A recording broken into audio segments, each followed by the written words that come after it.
Ethan Williams stood on the balcony of a lavish gala, the city lights twinkling like stars against the night sky.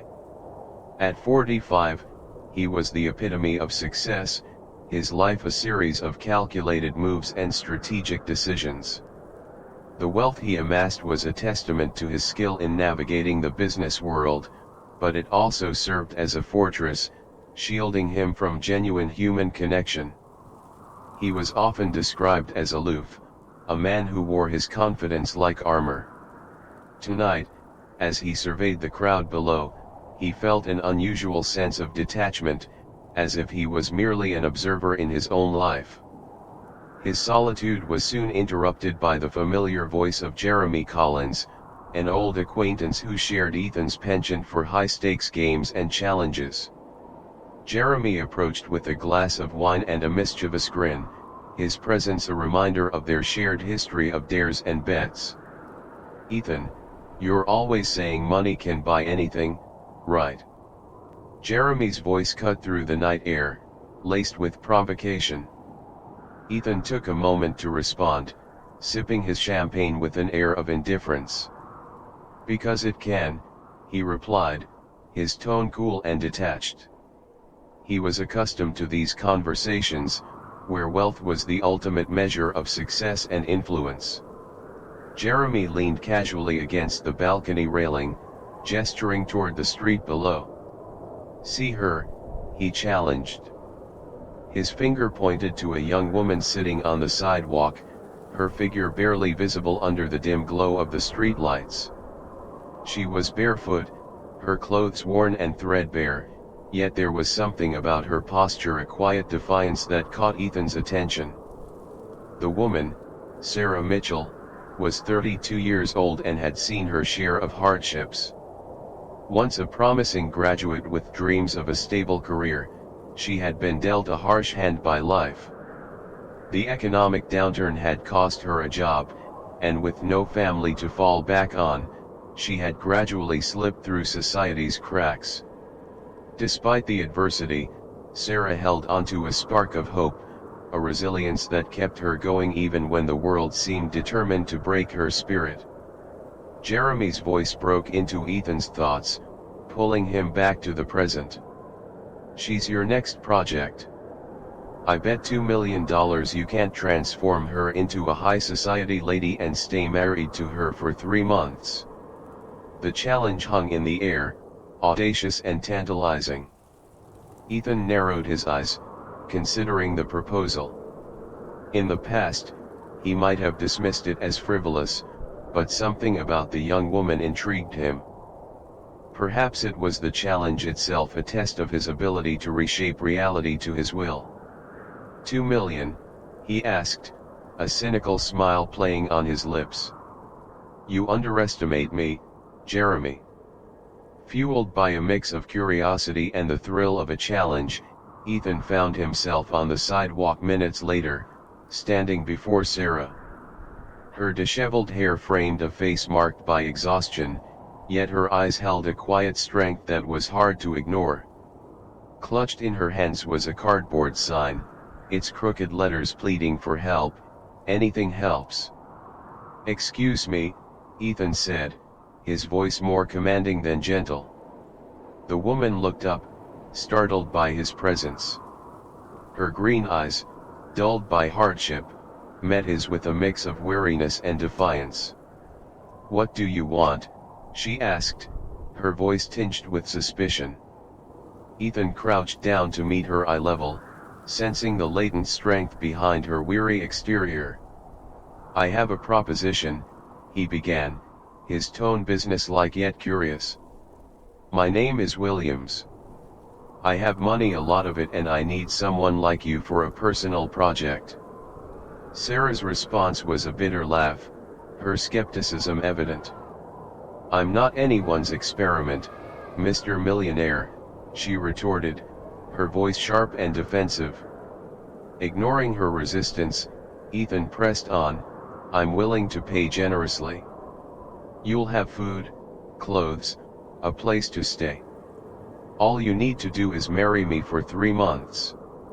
The proposition was absurd, even to him, yet it was a gamble he was willing to make. She blinked, incredulous at the offer. "You must be joking," she said, shaking her head in disbelief. "I'm serious," Ethan replied firmly. "A marriage of convenience, no real commitment. After 3 months, we part ways, and you walk away with more money than you've ever imagined." For a moment, Sarah sat in silence, contemplating the offer. Her life had been a series of downward spirals since losing everything, yet there was something about Ethan's authoritative tone that intrigued her, even as it irritated her deeply. "Why me?" she finally asked, her voice softer now.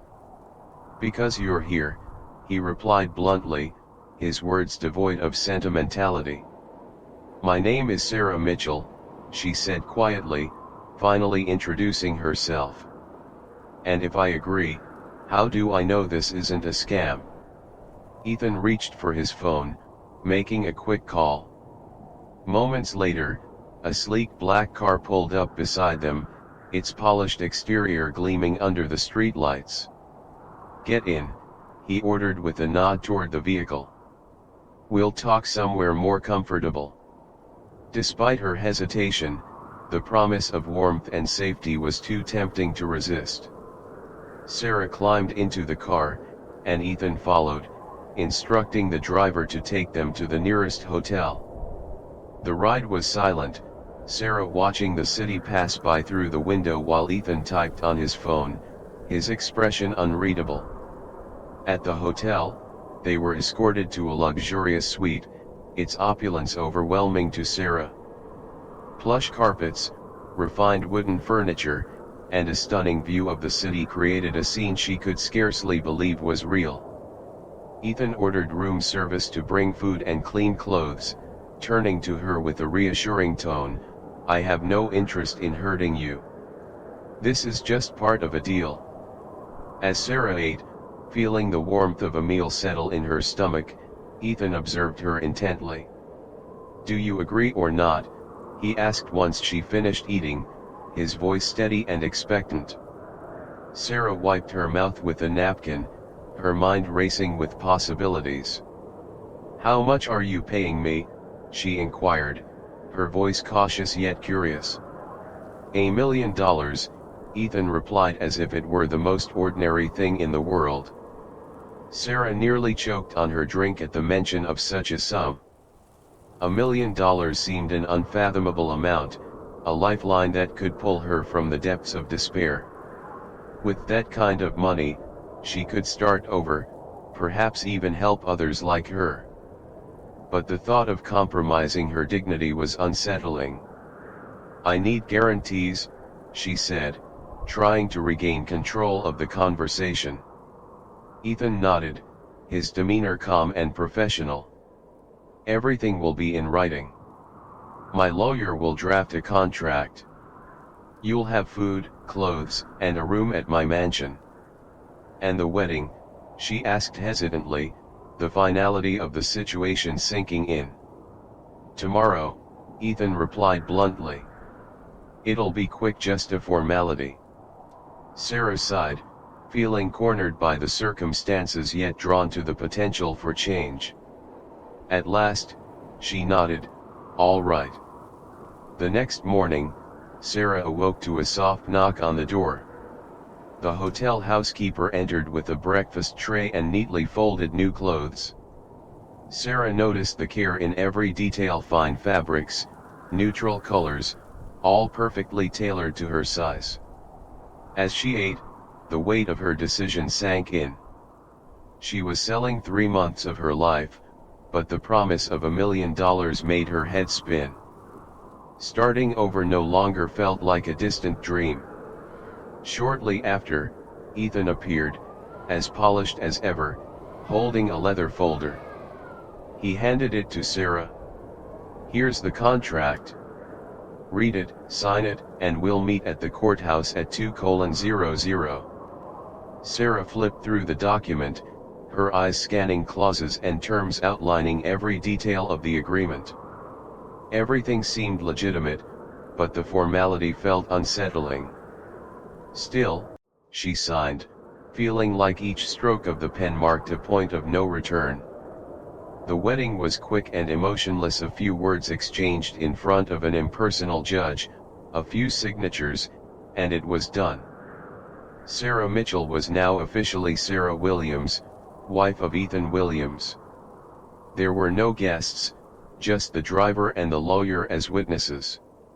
As they left the courthouse, Ethan placed a hand on the small of Sarah's back, guiding her to the car with mechanical precision.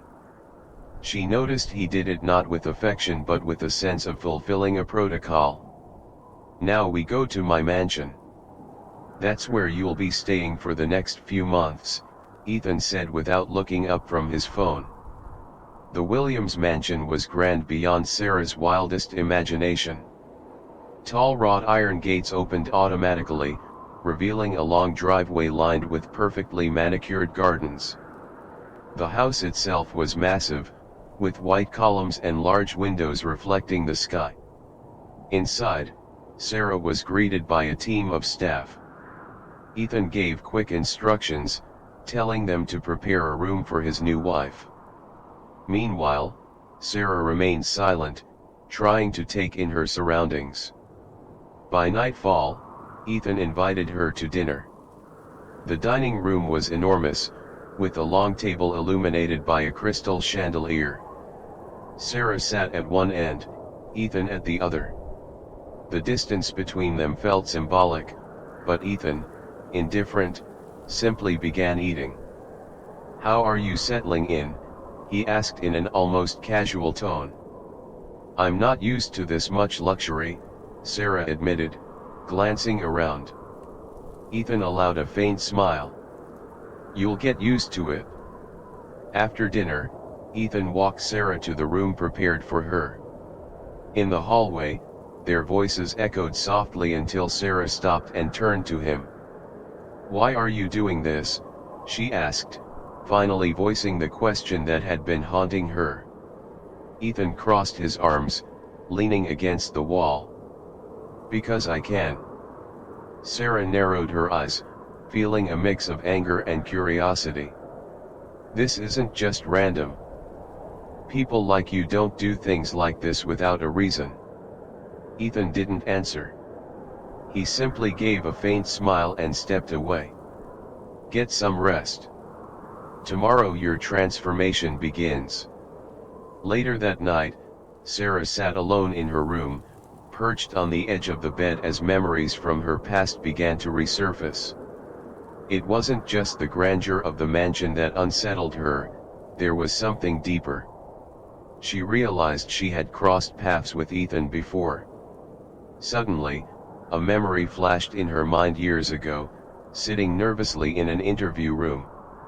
She had dressed in her best outfit and clutched a meticulously prepared resume. The company, Williams Enterprises. And the interviewer, Ethan Williams. She recalled Ethan's cold gaze as he dismissed her with a harsh comment. "We don't waste time on amateurs." That humiliation had shattered her confidence, her life unraveling afterward. And now, ironically, she was married to the man who had triggered her downfall. Anger boiled inside her. How could he not remember her? Or did he remember and simply not care? Determined, Sarah left her room and went to the study, where she found Ethan reviewing documents. "I need to ask you something," she said, crossing her arms. Ethan looked up, surprised by the interruption. "What is it?" "Do you really not remember me?" she asked, her voice thick with emotion.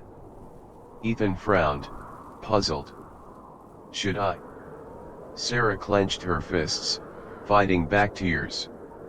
"A few years ago, I came to your company looking for a job. You humiliated me in front of everyone." Ethan studied her for a moment, as if trying to recall. Finally, he shrugged. "I interviewed dozens of people every month. I don't remember all of them." His indifference cut like a knife. "Of course you don't," she replied bitterly. "To you, we're all disposable." Ethan remained silent, but something in Sarah's expression unsettled him. He stood and took a step toward her, but she was already walking away. Returning to her room alone again, Sarah felt the weight of the situation. This wasn't just a cold arrangement, it was a chance to face the man who had once destroyed her. But she was no longer the vulnerable young woman from years ago. The following morning, Sarah awoke to the soft glow of sunlight filtering through the expansive windows of her new room. Despite the luxury surrounding her, a sense of unease lingered. She dressed carefully, selecting the clothes provided for her, and made her way downstairs to join Ethan for breakfast. The dining room was a testament to opulence, a long table adorned with delicate china and silverware polished to a shine. Ethan was already seated, perusing a newspaper with an air of casual detachment. As Sarah entered, he glanced up, offering a nod of acknowledgement. "Good morning," he said, setting the paper aside. "I trust you slept well." Sarah took a seat across from him, her expression guarded. "I did, thank you," she replied, determined to maintain a semblance of composure in this unfamiliar world. Their conversation was brief, punctuated by the clinking of cutlery and the soft rustle of the newspaper. After breakfast, Ethan informed Sarah that her transformation would begin immediately. "I've arranged for a team of stylists, etiquette instructors, and even a posture coach," he explained. "You'll be introduced to high society soon, and I need you to be flawless." Sarah resisted the urge to roll her eyes at the notion of expensive clothes and refined manners erasing the hardships she had endured. Yet, beneath her skepticism lay a curiosity about the process and a willingness to embrace the opportunity for change. The days that followed were grueling. From early morning until late afternoon, Sarah was immersed in a world of transformation. The stylists fussed over her appearance, selecting outfits that flattered her figure and complemented her natural beauty. The etiquette instructors drilled her on proper decorum, teaching her the nuances of conversation and social graces. Even the posture coach was relentless, correcting every slouch and misstep with meticulous precision. Though she despised the superficiality of it all, Sarah began to notice herself adapting to the new environment. The clothes fit her well, enhancing her confidence, and the lessons instilled a sense of poise she hadn't felt in years. Yet, despite these outward changes, Sarah remained acutely aware of the inner turmoil that simmered beneath the surface. Ethan, meanwhile, kept his distance, observing her progress from afar with a critical eye. He was a man of few words, his demeanor cold and calculating. Yet, there were moments when Sarah caught a glimpse of something more, a fleeting vulnerability that contradicted the facade he presented to the world. One afternoon, as Sarah practiced walking gracefully across the grand hall, Ethan entered and watched in silence. When she noticed him, she stopped and crossed her arms, a hint of defiance in her posture. "Enjoying the show?" she asked, her voice laced with sarcasm. Ethan gave a small smile, acknowledging her progress. "Just assessing your progress. You're doing well." Sarah scoffed, her skepticism evident. "Glad my performance meets your approval, Mr. Williams." Ethan stepped closer, stopping just a few feet away. "Why does it always feel like you're ready to attack me?" "Maybe because you deserve it," she replied without hesitation, her words carrying the weight of their shared history. Ethan paused, surprised by her honesty, then took a step back and changed the subject. "Get ready. We're going out tonight." "Where?" Sarah asked, suspicion coloring her tone. "A private dinner at a restaurant." I want to see how you handle yourself in public, he replied, his voice steady but devoid of emotion. Later that evening, Ethan and Sarah arrived at one of the city's most upscale restaurants.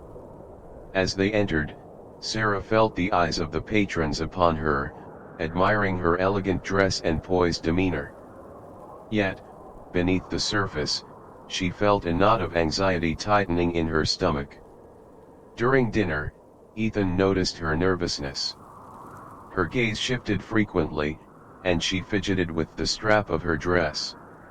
"Relax," he said in a low voice, leaning across the table. "You're doing a great job." Sarah looked up, surprised by his encouraging tone. "I'm not used to any of this," she admitted, her voice barely above a whisper. Ethan leaned forward slightly, his gaze unwavering. "You'll adapt. Trust me." For a moment, Sarah saw something different in his eyes. He wasn't the cold, calculating man she'd met before. There was something more human, almost vulnerable, about him. It was a side of Ethan she hadn't expected to see, and it left her feeling both intrigued and unsettled. As they finished their meal, Ethan paid the bill, and they left the restaurant. The ride back to the mansion was quiet, the atmosphere in the car lighter than it had been before. Ethan commented on her behavior during dinner, pointing out small improvements she could make but without his usual critical tone. "You're really taking this seriously, aren't you?" Sarah asked, curious about his motivations. Ethan glanced at her from the corner of his eye. "I always take my bets seriously," he replied, a hint of amusement in his voice. The mention of a bet made Sarah tense. She still didn't know exactly what Ethan stood to gain from all this, but the idea of being just a pawn in some game left a bitter taste in her mouth. Later that night, while alone in her room, Sarah decided to explore the mansion further. She wandered through the quiet hallways until she came across a slightly open door leading to an office. Inside, a massive wooden desk was covered with documents and papers. Curious, Sarah approached and began to look through the papers. Among contracts and financial reports, she found something that made her blood run cold: a printed conversation between Ethan and another man discussing the details of the bet. "So, has she agreed?" one message read. "Yes, it's only a matter of time before I win," Ethan's reply stated, the words dripping with indifference. Sarah felt her stomach churn. She had known there was more to Ethan's actions, but seeing the words in black and white made it all the more painful. Suddenly, the door opened, and Ethan walked in. When he saw Sarah holding the papers, his expression hardened. "What are you doing in here?" he asked, his voice low and tense. Sarah stared at him, clutching the papers tightly. "Is this how you see me? Just a bet to feed your ego?" Ethan stepped closer, trying to take the papers, but Sarah pulled back. "Answer me," she demanded, her voice trembling with anger. Ethan sighed, running a hand through his hair. "It's not as simple as it seems." "Not simple?" Sarah let out a bitter laugh. "You've toyed with my life like I'm some disposable object." "Sarah," Ethan began, but she cut him off. "Don't you dare try to justify this," she shouted, throwing the papers onto the desk before storming out of the office. Ethan stood alone, staring at the scattered papers. For the first time in years, he felt as though he'd lost control. Sarah could barely breathe as she rushed up the stairs, her heart pounding so hard it felt like it might burst from her chest. Once inside her room, she locked the door and leaned against it, trying to calm herself. Discovering the bet had shattered any tolerance she'd built over the past few days. "I can't stay here," she thought as tears of anger and humiliation streamed down her face. She looked around desperately, searching for anything that could help her escape. That night, while everyone slept, Sarah put her plan into action. She dressed in simple clothes and packed a small bag with the few belongings she'd managed to gather since arriving at the mansion. Carefully, she opened the window, trying not to make a sound, and climbed down the trellis that held the mansion's rose vines. The cold night air enveloped her as she finally reached the ground. Sarah looked back at the mansion's imposing silhouette against the night sky. Part of her wanted to scream, to make Ethan feel the pain she carried, but instead, she turned and ran toward the road without looking back. The streets were empty, and Sarah walked for hours, ignoring the exhaustion and the biting cold against her skin. When she finally reached the city center, she found shelter in a subway station, where she curled up on a bench and tried to sleep. Meanwhile, back at the mansion, Ethan woke early and noticed Sarah's absence at breakfast. At first, he wasn't concerned, thinking she just needed space after the argument the night before. But when one of the staff mentioned they hadn't seen her since dinner, Ethan felt a chill run down his spine. "Check her room," he ordered, trying to stay calm. A few minutes later, the butler returned with a worried expression. "Mr. Williams, the room is empty, and the window, it's open." Ethan immediately ran upstairs and entered Sarah's room. The bed was untouched, and her clothes still hung in the closet. He walked to the window and saw marks on the trellis.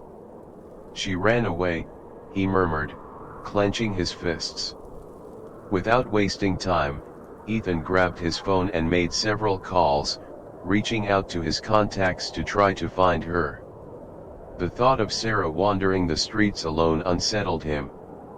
He couldn't explain it, but something inside him was driving him to find her, not because of the bet, but because of something new growing in his heart: regret. In 2025, the story of Ethan and Sarah serves as a timeless exploration of personal growth, redemption, and the transformative power of genuine human connection. In an era where digital interactions often overshadow face-to-face communication, this narrative reminds us of the profound impact that empathy and understanding can have on our lives. One of the key lessons from the story is the idea that people are capable of change. Ethan's journey from a detached, self-assured millionaire to a man willing to confront his past mistakes and forge meaningful relationships illustrates the potential for transformation when one is open to self-reflection and growth. Similarly, Sarah's evolution from a place of vulnerability to empowerment underscores the importance of resilience and self-belief.